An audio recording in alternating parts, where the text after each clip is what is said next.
Rolex stands as one of the most opulent brands globally, currently holding an esteemed value of approximately $10.7 billion. Its illustrious history traces back a century, unfolding a remarkable tale that commenced with an orphaned teenager. Bereft of his rightful inheritance, this resilient young soul, armed solely with unwavering determination, embarked on a journey to conquer his adversities. Fleeing his hometown, he sought refuge in a foreign land. After years of tenacious toil, he embraced his true calling, venturing into the realm of watchmaking. Let's keep the good vibes going. Which successful business owners or crazy new ideas do you think we should cover next? Tell us in the comments. Little did he fathom that this bold business endeavor would catapult him into the vanguard of modern wristwatches, orchestrating a paradigm shift within the entire industry and ultimately birthing a colossal billion-dollar empire.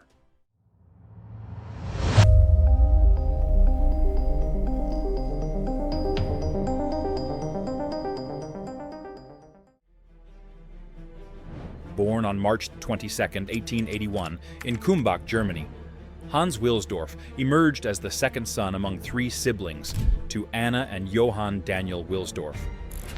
Originating from a lineage with a prosperous business, dealing in iron goods handed down from his grandfather, the family found itself comfortably ensconced in the middle-class echelon. However, tragedy struck when Hans's mother succumbed to illness in 1892. And a mere year later, his father followed suit, leaving the 12-year-old Hans bereft of parental guidance. Entrusted to the care of his maternal uncles, his uncles promptly decided to liquidate the family business, allocating a portion of the proceeds to their education. Placed in the distinguished Ernestonem Coburg boarding school in Bavaria, Germany, Hans grappled with discontent, despising the imposed decision. His early days in the new town were fraught with challenges, as Hans, an outsider, endured taunts from his peers due to differences in religion. Struggling through this tumultuous period of his adolescence, he turned his focus towards academics as a coping mechanism, determined to overcome the tribulations of his formative years. As time advanced, Hans Wilsdorf came to a profound realization that, despite his initial aversion to his uncle's decisions, these very choices played a pivotal role in shaping his successful trajectory. Although our uncles did not remain indifferent to our destinies, the manner in which they compelled me to embrace self-reliance at an early age instilled in me a lifelong habit of safeguarding my possessions. Reflecting on my journey, I attribute much of my success to this early cultivation of independence. Hans, nurturing a love for literature, emerged as an exemplary student, particularly excelling in subjects such as mathematics and languages, where he mastered French and English.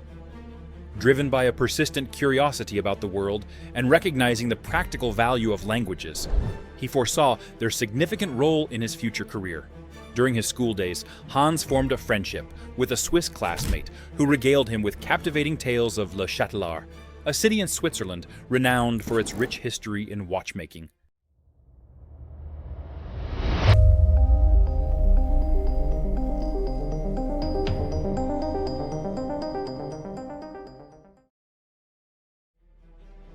Intrigued by these narratives, Hans found himself captivated by the prospect of this intriguing place.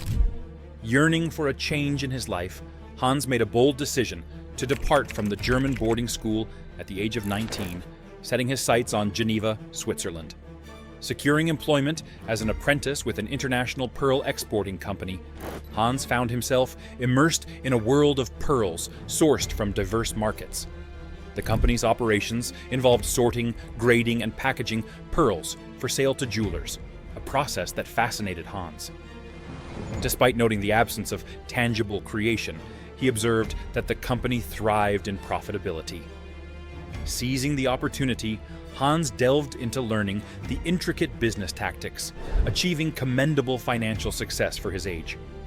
In a turning point, Hans received a compelling letter from his friend, extending an offer for a position with a company named Kuno Cortan, opening a new chapter in his burgeoning career. Kuno Cortan stood as one of the foremost establishments in high-quality watchmaking during that era, exporting approximately 1 million Swiss francs worth of pocket watches annually. Renowned for both importing and crafting exceptional timepieces, this distinguished company was situated in La Chaux-de-Fonds, a place that had always beckoned Hans with its allure. Despite the financial benefits offered by his current employment, his insatiable curiosity about the place and the intricate world of watchmaking propelled him to make a pivotal decision.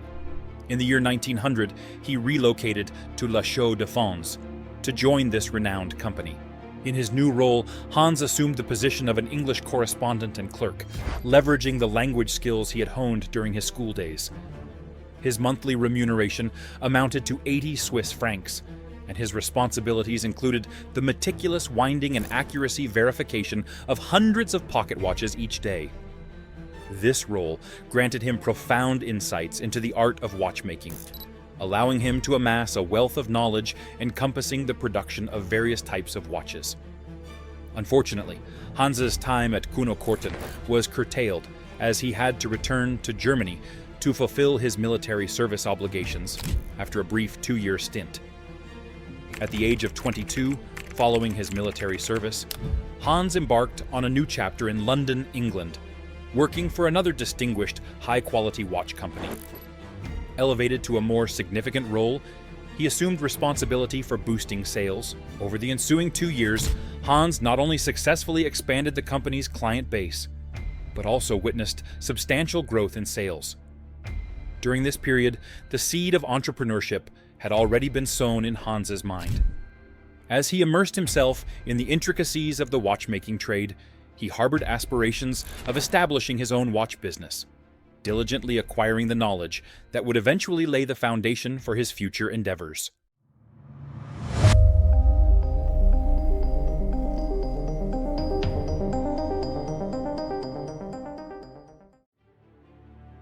Amidst these transformative years, Hans Wilsdorf encountered his future wife, Florence Frances May Crotty, and their union was sealed in matrimony shortly thereafter.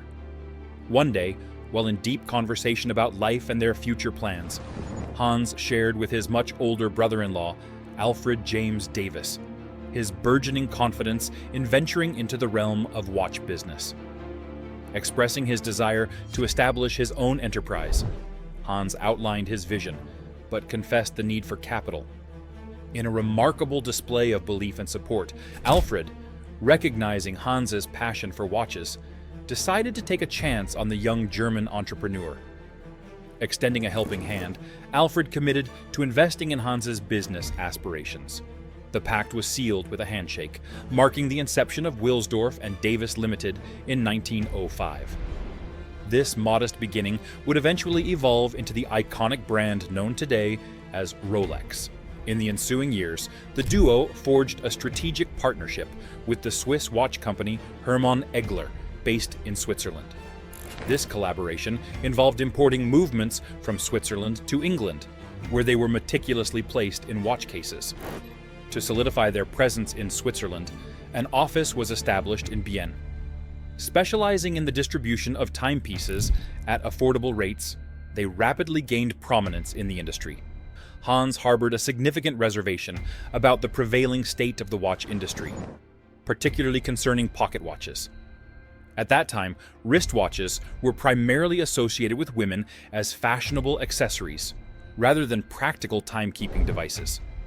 This perception stemmed from the belief that wristwatches were less precise due to their smaller size and movements, leading to variations in timekeeping accuracy. During that era, the prevailing notion held that pocket watches, with their robust and masculine stature, were the epitome of timekeeping sophistication. However, for Hans Wilsdorf, this perception clashed with practicality. He found the cumbersome nature of pocket watches inconvenient, especially when his hands were occupied, requiring him to delve into his pocket to check the time. The conventional wisdom of the time deemed it nearly impossible to create a wristwatch that could consistently display precise time and seamlessly integrate into daily life.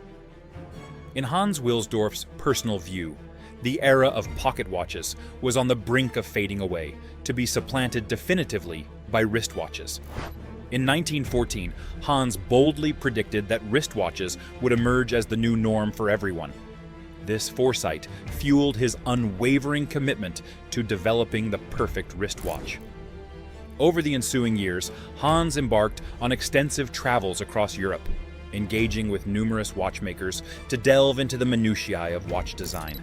Taking inspiration from his interactions and learnings, Hans initiated the production of his own line of wristwatches, marking the inception of his company in the same year. With each successive release, he dedicated himself to crafting superior, high-quality, and reliable wristwatches for both men and women. By 1908, his company had gained significant traction, ascending to the ranks of the top firms in the English watchmaking industry.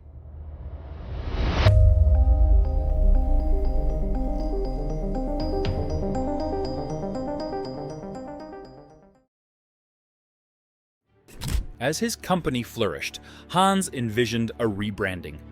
Desiring a name that exuded class, possessed international appeal, and could seamlessly fit onto the watch dial, he devoted considerable time to the task. Combining 5 letters from the alphabet, he meticulously crafted the name Rolex. This distinctive moniker would not only become synonymous with high-end timepieces, but also transcend language barriers, solidifying its status as a hallmark of quality and sophistication. Upon conceiving the name Rolex, Hans Wilsdorf instinctively recognized its perfection. In a matter of days, he formalized this intuition by registering the Rolex name as a trademark for Wilsdorf and Davis Limited in 1908. In the subsequent years, Rolex gained renown for its exceptional wristwatches, attracting a clientele that included many affluent individuals. However, the onset of the First World War cast a shadow over numerous businesses, leading to closures and financial struggles for various watch firms. Remarkably, Rolex not only weathered the storm, but emerged more illustrious. During the war, Rolex wristwatches garnered widespread recognition for their reliability. Many soldiers were issued Rolex timepieces instead of pocket watches due to their convenience and safety. Rolex watches proved instrumental in enhancing coordination during military operations, thanks to their precise timekeeping. By 1914, Hans's company had expanded significantly, employing 60 individuals. The open office spaces in London underscored Rolex's growing influence. In a testament to the brand's credibility, Rolex achieved significant accolades, securing the first ever wristwatch chronometer rating from Switzerland and a Class A certificate of precision from London's Kew Observatory. These achievements further solidified Rolex's reputation, fostering trust among consumers. However, challenges arose for Hans in 1914 when the British government imposed a 33% tax on companies exporting goods internationally from Great Britain. Concerned about the impact on his business, Hans relocated the company's headquarters from London to Biel, Switzerland, in a strategic move to avoid these taxes. The outbreak of World War I also fueled anti-German sentiments in Britain, prompting Hans to distance himself from potential prejudices tied to his German identity. Consequently, he transitioned the company's name from Wilsdorf and Davis Limited to the Rolex Watch Corporation Limited in 1915. Hans's proactive approach extended to the registration of Rolex's iconic trademark logo, the 5-star crown, in 1919, further enhancing the brand's visual identity. This symbol became a hallmark, prominently adorning the dials of Rolex watches and contributing to the brand's enduring legacy. The Rolex Watch Corporation orchestrated a pivotal move, relocating its main office from Biel to Geneva, where it stands today. From this strategic base, the company refined its focus, concentrating on manufacturing watch movements in Biel. These meticulously crafted movements were then transported to Geneva, where the final touches were applied, ensuring accuracy and complementing them with the brand's signature high-class design. In Geneva, Hans Wilsdorf, along with his dedicated team, immersed themselves in enhancing the technical innovation of the wristwatch.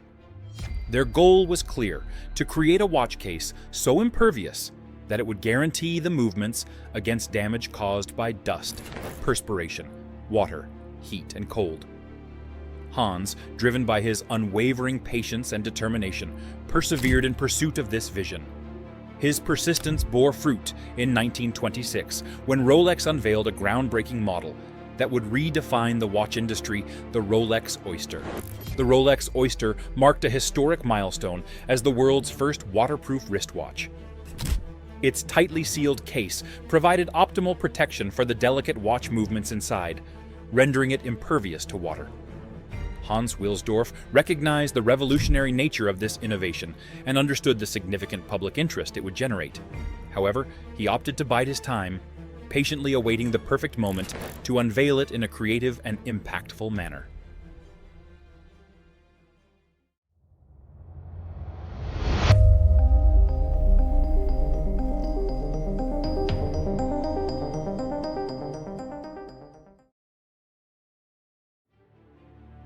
The opportune moment arrived in 1927 when Hans learned about a London woman, Mercedes Glitza, claimed the extraordinary ability to swim across the formidable 20.5-mile stretch of water that separated England and France. However, skepticism surrounded her claim, leading her to attempt the feat again in front of thousands of spectators. Undeterred by the colder water temperature, Hans Wilsdorf saw a golden opportunity and encouraged her to wear a Rolex Oyster watch around her neck. After more than 10 hours of swimming, Mercedes was pulled from the water, having made it approximately 4/5 of the way across the English Channel. While the swimming endeavor wasn't a complete success, the Rolex Oyster emerged from the water in impeccable condition. This incident sparked immense public interest, and Hans capitalized on the buzz by placing an advertisement in the London Daily Mail newspaper. This marked the turning point for Rolex, catapulting it to international fame as a revolutionary watch. To sustain the momentum, Hans devised a brilliant marketing strategy. Rolex Oysters were displayed inside fish bowls, complete with real fish, at every Rolex dealership's sale display. This captivating presentation further heightened the allure of Rolex watches, capturing the attention of passers-by. Hans's genius strategy paid off as people became enamored with the products. In 1928, Hans intensified the promotional efforts by collaborating with the top British model of the time, Evelyn Lane. Her images, featuring a wristwatch inside a fishbowl, adorned advertisements promoting Rolex watches. The publicity campaign didn't stop there. In 1933, Rolex Oysters garnered attention in newspapers once again, this time related to a flight over Mount Everest. Crew members, wearing their Rolex watches, were delighted to discover that their timepieces remained fully functional after the challenging flight. Another remarkable endorsement occurred in 1935 when the renowned driver Malcolm Campbell set a speed record, reaching around 300 miles per hour while wearing his Rolex. These instances cemented Rolex's reputation for durability, precision, and reliability, further solidifying its status as a symbol of excellence. Hans Wilsdorf, recognizing the significance of Malcolm Campbell's endorsement, sought permission to publicize it. Remarkably, Malcolm graciously accepted without seeking any payment. This pivotal moment marked a shift in how people perceived Rolex, transitioning from merely a high-quality designed watch to a symbol of trustworthiness, reliability, and technical excellence, a timepiece suitable for everyday use. The success of a company, especially during those times, hinged greatly on effective marketing.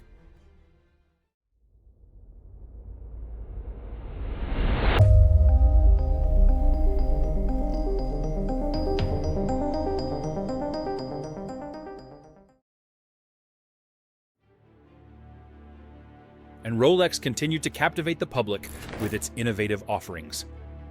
In 1931, Rolex introduced the Rolex Oyster Perpetual, an updated model that made history as the first ever waterproof and self-winding wristwatch.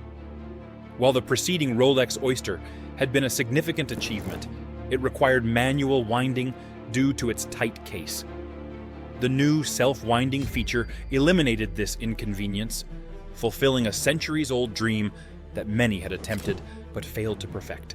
From 1934 to 1940, Hans extended his horological endeavors beyond Rolex. producing high-quality watches under his own name.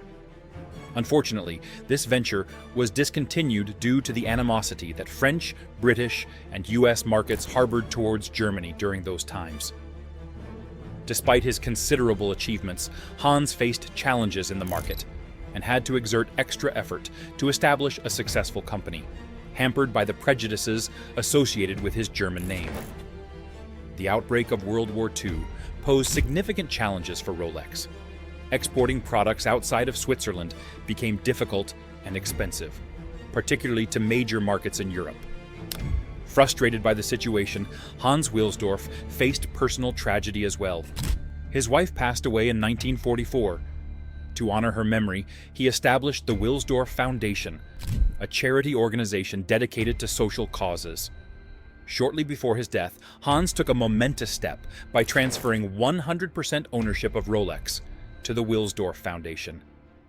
This decision, which remains in effect today, ensures that Rolex will never go public, be sold, or pay taxes. Effectively functioning as a charity, the foundation continues to own and control Rolex. As World War II concluded, Rolex emerged from the challenging period, poised for a trajectory of continued success and global acclaim. In 1946, Rolex achieved a remarkable milestone by selling its 50,000th certified Rolex chronometer, a certification they had initiated 2 decades earlier. The following year, in 1947, their sales soared to an impressive 100,000 certified Rolex chronometers, doubling their sales from the preceding 2 decades in just 1 year. This extraordinary success was underpinned by the release of the Rolex date just in 1945, a groundbreaking model that marked the first waterproof, self-winding wristwatch, capable of indicating the date of the month on the dial. Building on this innovation, Rolex introduced another revolutionary model nearly a decade later, the Rolex Day Date. This wristwatch, unveiled in the 1950s, was the first to be both waterproof and self-winding, featuring not only the date of the month, but also the day of the week. These iconic watch models continue to be revered and remain standards for everyday wristwatch use. Throughout the 1950s, Rolex continued to unveil a series of innovative watches, with one of the most legendary being the Rolex Submariner, introduced in 1953. This pioneering timepiece was the world's first deep-diving, waterproof wristwatch, capable of reaching depths of 100 meters in the ocean without malfunctioning. The passing of Hans Wilsdorf in 1960 marked a significant turning point for Rolex. Subsequently, the company began positioning itself as the luxury brand we recognize today, directing its marketing efforts toward an exclusive watch collection for individuals in high society. In 1985, Rolex further distinguished itself by manufacturing watches with 904L, an exceptionally durable and costly steel, an unprecedented move in the watchmaking industry, contributing to the brand's current reputation for luxury and high prices. Rolex stands as the most recognizable watch brand globally, a testament to the transformative journey initiated by an orphan boy who started with nothing. Hans Wilsdorf, with his fervor for design and technical innovation, has left an indelible mark on the watch industry. Today, his legacy lives on in every person proudly wearing a Rolex timepiece. Thanks for joining us on this epic rise. We'd love to hear your thoughts on today's story. What did you find most inspiring? Let us know in the comments below.